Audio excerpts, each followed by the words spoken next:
All right, welcome back. Jim Jackson and Chris Broussard are back, and we're joined now by the founder of the Big Lead, Jason McIntyre. Let's move to San Antonio, where Kawhi Leonard reportedly wants out of San Antonio, and according to ESPN's Adrian Wojnarowski, his preferred destination is the Lakers, which raises the prospect of a possible new super team in Los Angeles and in the Western Conference that would include LeBron, Kawhi, and possibly Paul George. I think this would be horrible for the NBA. Look, you can be a prisoner of the moment. It'd be great next year. But having virtually all the talent, except for Boston and, most of the talent, the overwhelming in the Western Conference is not good. Well, it's not from a perspective of having competitive nature. It's not. But I do believe that it's the right of a player to be able to go to a situation that best fits his needs. I truly do believe that.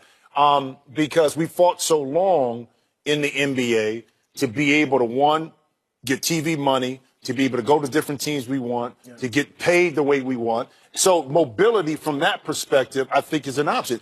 In this league itself, through the CBA, what the NBA wanted to do was to enhance your max deals to have players stay where they're at. That's the only kind of profession that does that. You have to be able to go out. It's just like you, Whit. You went from ESPN to another place to somewhere else because you felt necessary to do it. I'm not dependent upon some fan base in one city that tries to build attachment to players and then they are just popping in and out. They're destroying the whole team concept. I don't like it. Would you feel differently? Because I'm trying to get what your argument is. Let's say, hypothetically, those three, Kawhi, LeBron, Paul George, are going to go to Boston or somewhere in the East. Would you feel differently? Slightly. I think that would be better. I think it would be better for the league if there was more balance. But overall, I don't like players choosing, I'm going here. Listen, when you're making the kind of money the NBA is paying these guys, the league has to have some form of control. It just can't be total player freedom. Someone has to be looking out for the overall health of the league. This event, if San Antonio getting done like this, the Indiana Pacers had it happen to them last year with Paul George. It's not great for the small market cities and those fan bases. Here's the thing. It's not entirely new. Like, we forget Kareem Abdul-Jabbar demanded a trade from Milwaukee to the Lakers. Moses Malone forced his way out of Houston. He felt unappreciated and went to Philadelphia with Dr. J. They won the title. Shaq left Orlando, a great situation, went to the Lakers. I mean, Charles Barkley did it in Houston. Like, it feels new. And I think maybe social media, maybe daily talk shows, the fact that we focus on it so much more now, I think that, I'm not saying it's not a little different, but I think we forget that this has happened a lot in the past.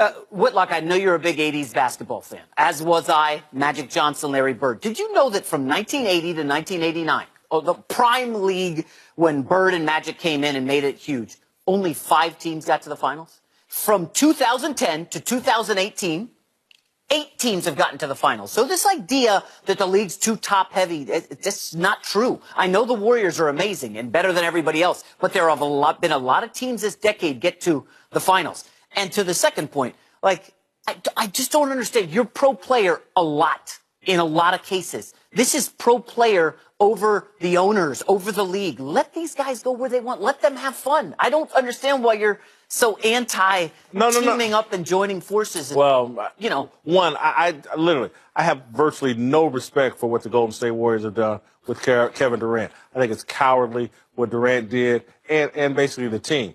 But listen, man, I'm for the players making as much money as they can possibly make. But I also have to be for the fans and making sure that experience is protected because at the end of the day, more than a talk show host, I'm a sports fan. And seeing Paul George bully his way out of Indiana bothers me. It worked out for your Pacers. Yeah, it did. It did. But for the moment, we'll see over the long haul. But you invest that kind of, look, Reggie Miller playing in Indiana for 17 years, that's a great experience for me as a Pacer fan. I just think that's the experience most fans want to have. And so you'll hear me talk a lot, I'm pro player, but mostly I'm pro fan because there's more fans than there are players. Here's my thing, though, and I'm going to push back on this. For years, owners have always had control over mobility of players, okay? I remember I'm in Golden State, I'm in Philadelphia, owner telling me the coach played in 12 cities. But what are you complaining about? No, this is what I'm complaining about. Because I didn't have control over where I went.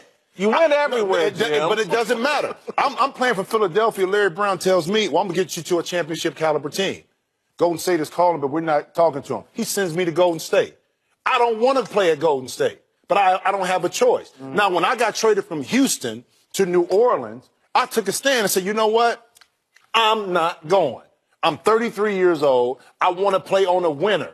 I don't want you to dictate. You know what New Orleans told me? We're going to find you every day you're not here. I said, you know what? Go ahead and find me. Because I'm at this point in my career, I don't want to go. Malcontent. Yeah, I am. You better believe it. Jim Jackson. You better believe it. But I got to Phoenix, and I got to enjoy playing basketball again. Y'all won a title? It don't matter. Oh, I'm sorry. It doesn't matter. But we were great. But my point is, I had a level of control that I didn't have before. That's what these players have. They have a level of control where now they can dictate where their happiness, not only their finances, but where their happiness is at. And you can't take that away. Now, Jason, owners had it too long. Listen, I got to tell you, I know you don't like this. This is coming to the NFL. You just saw that deal that Kirk Cousins did, a short deal so he can hit the market. You don't think Aaron Rodgers is back there saying, man, I wish I had some more control. These guys aren't building a team around me. He's seeing what these NBA guys are doing, these millennials. They're stockpiling talent, winning championships. You don't tell me NFL players want that?